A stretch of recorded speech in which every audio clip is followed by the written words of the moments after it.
بسم اللہ الرحمن الرحیم الحمدللہ والصلاة والسلام علی رسول اللہ۔ خواتین کی طرف سے ایک سوال بار بار آ رہا ہے کہ جی کنگھی سے جو بال ہمارے ٹوٹ جاتے ہیں ان کا کیا کیا جائے۔ گزارش یہ ہے کہ بہت سارے امور ایسے ہوتے ہیں کہ جنہیں شریعت اسلامیہ انسانی ثوابدید پر چھوڑ دیتی ہے، اور یہ مسئلہ بھی انہی میں سے ایک ہے۔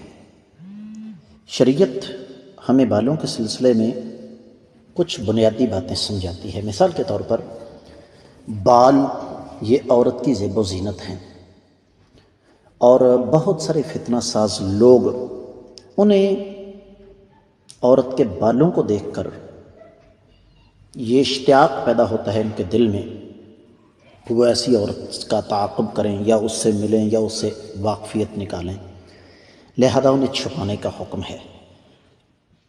اسی طریقے سے جو لوگ اس فن کے ماہر ہیں ان کا یہ کہنا ہے کہ جادو سب سے زیادہ عورتوں پر ہوتا ہے اور بالوں کے ذریعے ہوتا ہے، لہذا شریعت آپ کو اس بات کا پابند نہیں کرتی کہ آپ کوئی مخصوص طریقہ کار اختیار کریں، لیکن اس بات کا پابند ضرور کرتی ہے کہ آپ ان بالوں کو اس انداز سے تلف کریں کہ کسی کے ہاتھ نہ لگ سکیں۔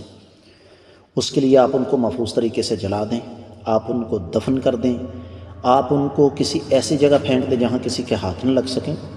شریعت آپ کو پابند نہیں کرتی، تو اس لیے سب سے اہم چیز یہ ہے کہ آپ انہیں محفوظ طریقے سے ضائع کر دیں۔